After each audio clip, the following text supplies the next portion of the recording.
Okay, wow. What a sequence.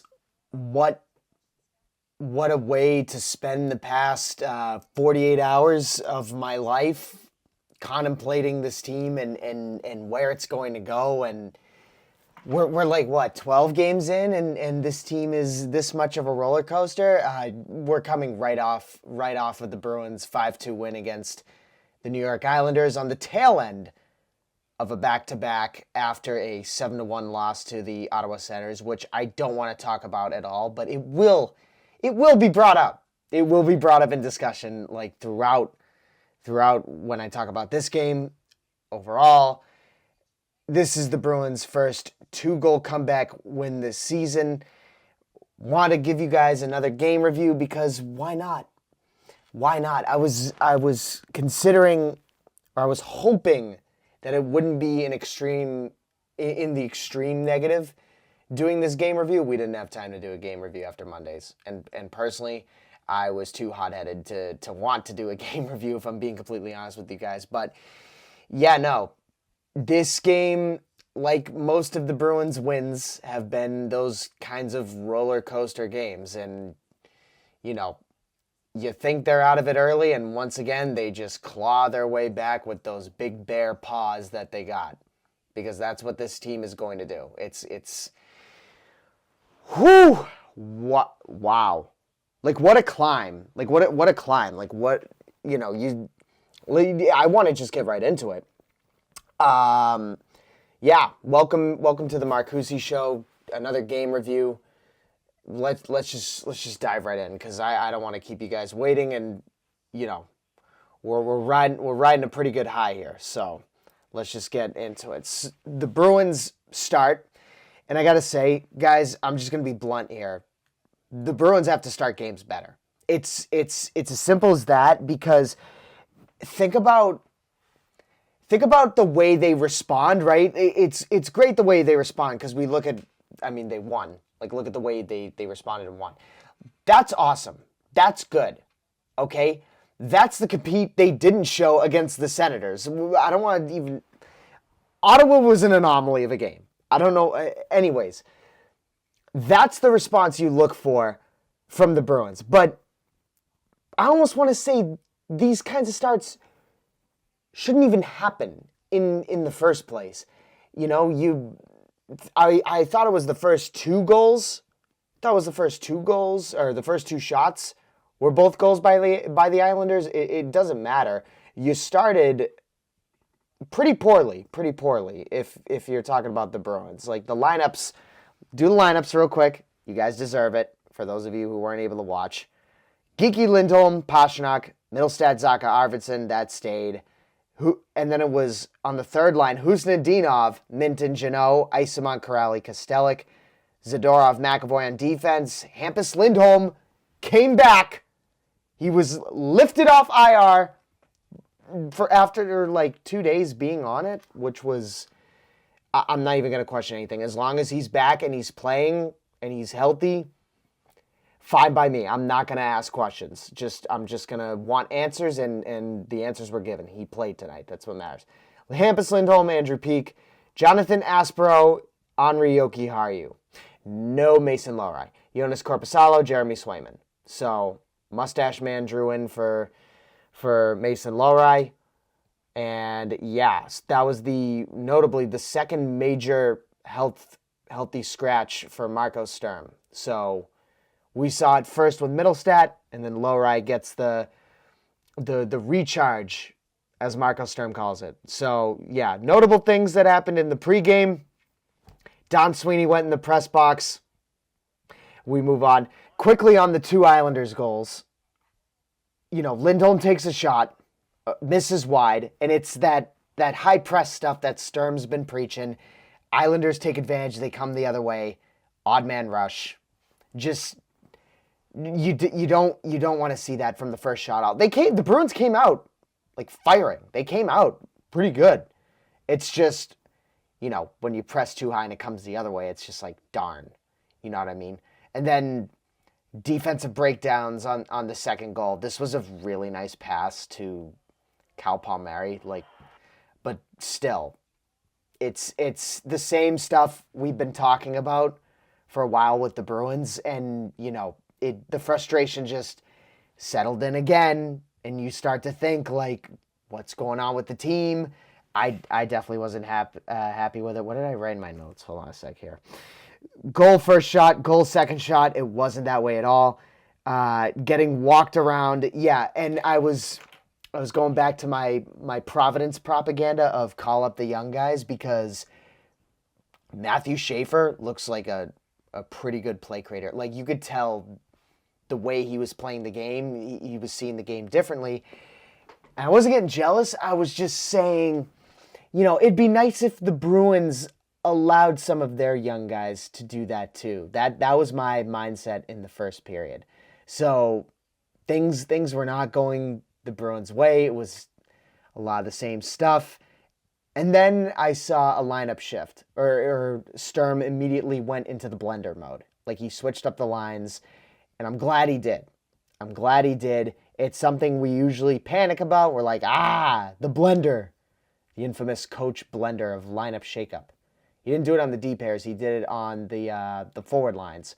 And the one line that I noticed, the one change I noticed that I really liked, was Marat Husnudinov being placed on the first line. We saw that a bit against Calgary. I want to say we did.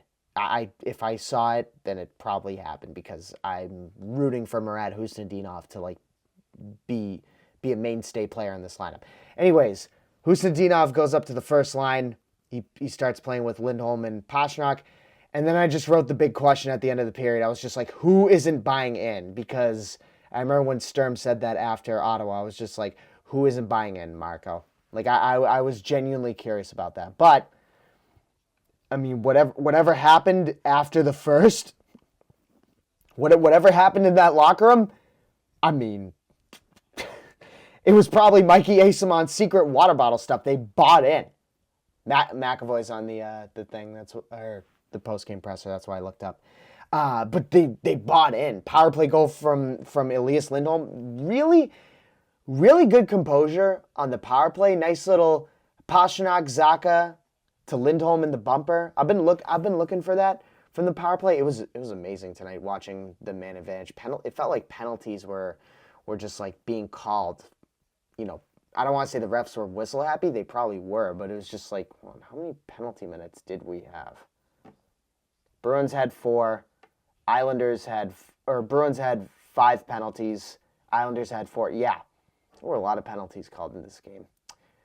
They went 0 for 5 on the power play, by the way. Just saying. PK, that's another thing I want to talk about too, is whether the refs are whistle happy, and I agreed with Sturm when he said this, whether you want to blame the refs or not, you gotta keep it clean, because there will be games like Ottawa where you have a power play that's just going to piece you apart. Luckily enough, the Bruins kind of hampered down and played some good defense on the PK, that's for sure. So, yeah. Second period, I wrote down, I just wanted the young guys to play more. Husnudinov did. Oh, my God. Guy was all over the ice. I'm so glad he was getting the minutes. Like, you guys have no idea how much I'm going to push Marat Husnudinov propaganda. He was in on every play. The second a player touched a puck within his vicinity, he pounced on the defender. It was awesome. After the power play goal, it was the Pastrnak goal.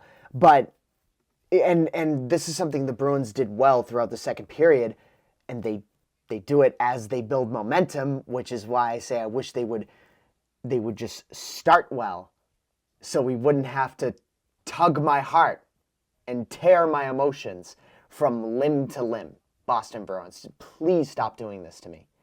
Please stop. It is like I'm nearing headache mode right now, but that's also because I screamed like geeky. But we'll get to Morgan geeky later. So we're talking about the Pastrnak goal, right? In the second period after the Lindholm power play goal. What the Bruins did well is those loose pucks and generating momentum from them, right? So there was the puck was bouncing around in the neutral zone. Both Lindholms were trying to piece at it with their sticks. Guess who comes away with it? Marat Husnudinov.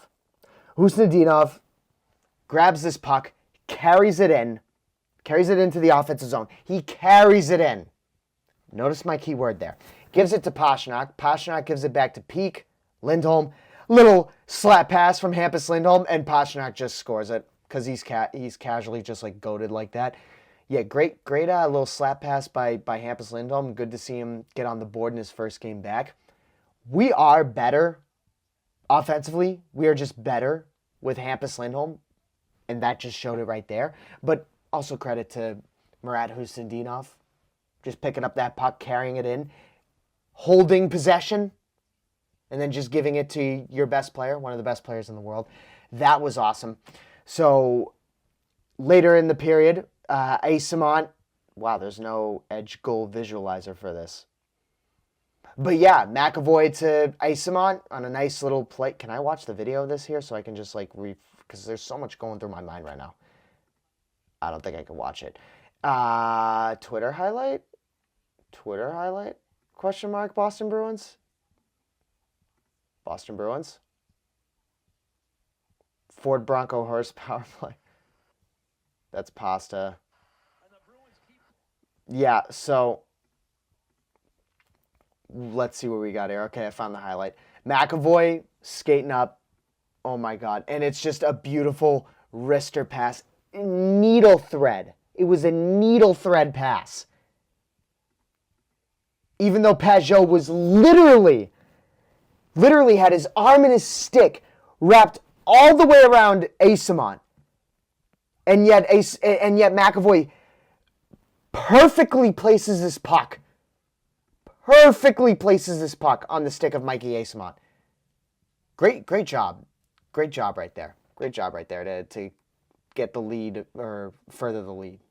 I think the Bruins Twitter's behind on this stuff. Anyways, does not matter. It does not matter. Because in the third period, it just got better. What else did I say? Yeah, they're making it hard in the neutral zone. We already talked about that. And then I wrote, start games better. You don't, look, these games are fun to watch. They're electric and everything, but just think about where the team would be if you didn't have to go down, or if you didn't make these early mistakes and you got these kinks out. Like, you come out from the go. Like, obviously you're a professional, you're coming out from the go.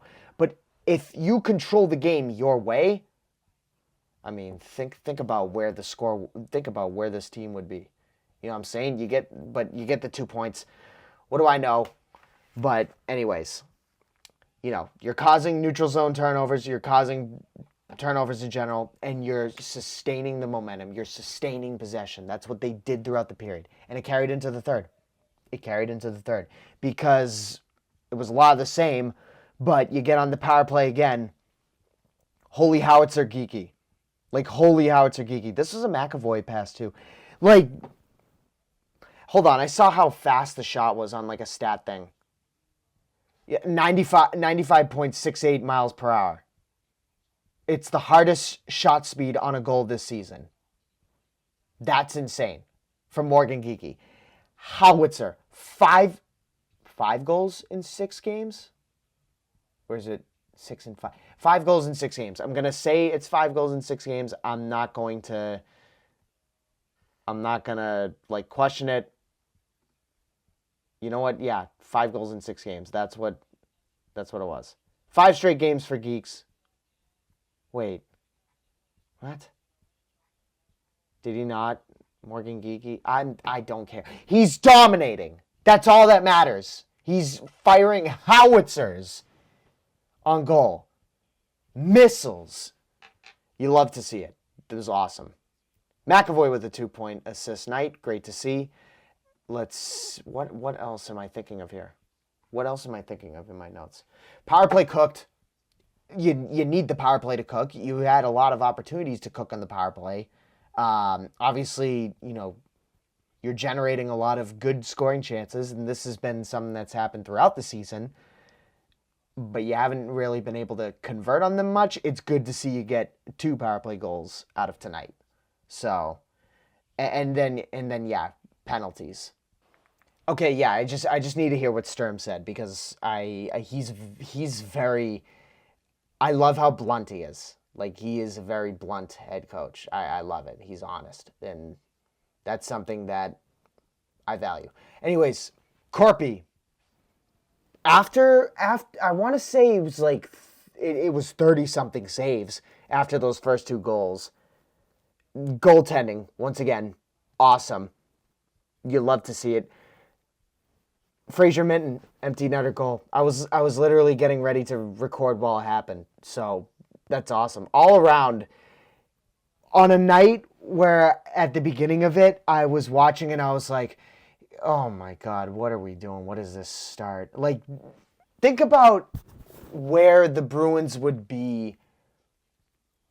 I want to say from a statistical standpoint, a points standpoint, a overall perspective standpoint, when you talk about the team competing, how much better they would be, and I'm just saying this loosely without even checking any sort of statistics of like their first, second, and third period like goals, but I'm gonna check now. We're gonna do this right now because I'm just thinking about it. Think about where the team would be. Last I checked, you were 1-4 in 1-goal games. Okay? When you've trailed after the first period, as of Hockey Reference before they've put in the Islanders game because you were trailing at that point, you were 0-3. You were 0-3. Obviously, when you lead, you're 2-0. When you lead after the second, you're 3-0. When the opponent scores first, you're 1-3. You're now 2-3. So what's my point with this? And maybe it's too small of a sample size to say anything, but just imagine. You also got to think about like what we're seeing from the team. Obviously, there's kinks to work out. Obviously, there's things where they have to be able to possess the puck better. They have to be able to mitigate teams' zone entries, and it's not simple. It isn't rocket science. They're still learning a new system, and Sturm clearly wants them to continue to buy in. Okay, that's what he said. That's clearly what is going to have to be what you're going to have to do. So just think about where this team can be if you start your games better. If you start your games not having to be in your own D zone, chasing the play, chasing the puck carriers. People sometimes are talking about the zone versus man, defensive zone coverage. I'm not an expert in all that, but all I know is I've seen cases where in the D zone when the puck goes behind the net, this is just through we're 12 games in now? Yeah, 5 and 7. Through my 12-game watch sample, when the puck goes behind the net, what I've noticed is the team kind of, and I don't know if this is strategy or if it's just them doing it themselves on the ice and miscommunicating, but it feels like the defense kind of goes for it. The Bruins are trying to be aggressive on the puck. You saw it through their first goal that they allowed. You know, they're trying to be on top of the puck. Hampus Lindholm fires a shot. It ricochets around. Horvat comes down the other way on that odd man rush. They score like stuff like that. I feel like it's good that the Bruins want to play a different style and be aggressive, even in the defensive zone, but is there too much? Is it, you know what I'm saying? Like, there's a lot. There's a lot that goes into it, and if we were in a whole pod, we could really, dig deep. Plus, considering how busy we all are, we cannot, we cannot really decipher this unless we, are in the hockey game forever, or within the game of hockey forever like that. So yeah, oh, it's gonna rain on Friday, golly. So yeah, they bought in the second and third period, that's for sure. Wow, what a mustache from Jonathan Aspero, as a fellow mustache wearer. I respect it. Yeah, so there's that. I went from questioning this team's entire existence through the first period to loving them all again. That's the life of being a Bruins fan. I kid, guys, you know it. But yeah, another dub, a great way to bounce back after that Ottawa loss. That was a brutal 2024-25 looking loss. But this was a great bounce back win, a good competitive comeback win. Don't think I'm still off the train on the fact that we should be calling up our younger prospects, okay? Don't think I'm still off that train. I still want to see young guys insert into the lineup because, okay, when you see the way, I already gave Husnudinov his praise, but when you see him do that, when you see what he's able to do on a top line like that, his ability to play the way he did, to make some changes, to pounce on defenders like that, I want to see it more. I want to see more of the young guys called up. This is the year to do it. I'm still on that. I'm still on management. You know, there are there going to be more games like Ottawa where it's like, you know, you're let's put it this way.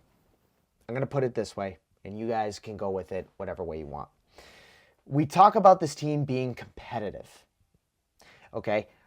If they're going to lose games the way they did like Ottawa, okay?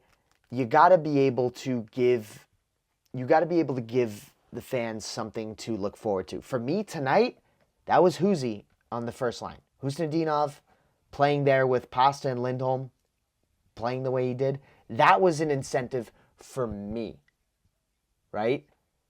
The team competing is one thing. Can they do it every single night? There's still kinks with this team they got to figure out. I think they will. I think Marco Sturm's system. By the way, shout out second line. I'm going to shout out the second line. Again, I'm loving the play from Zacha, Middlestat, Arvidsson. It's the greatest. It's my favorite trio. I just had to say that. I don't know. I would have really been mad at myself had I forgot to talk about the second line. But yeah, no. Is this something that's going to be consistent? I don't know.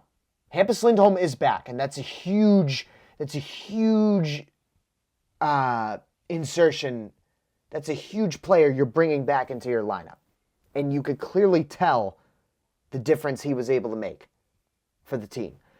So can this be sustained? Can this continue? Maybe.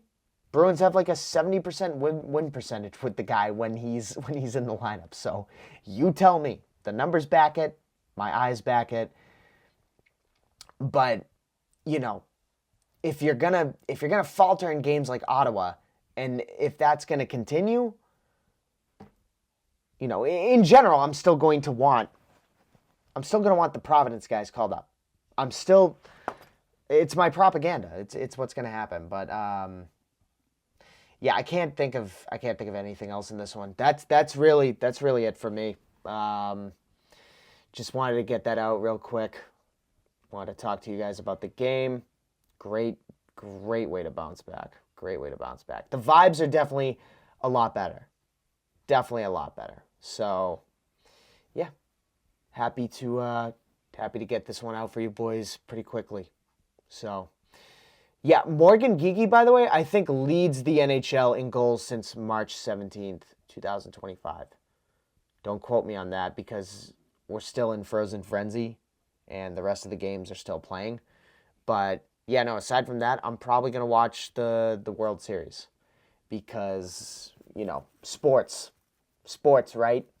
Gotta love it. Gotta love it. I mean, I'd appreciate a good frozen frenzy for the rest of the day, but it's like, you know, baseball is pretty cool too. Ohtani's like, Shohei Ohtani's about to pitch. Actually, he is pitching right now. Hold on.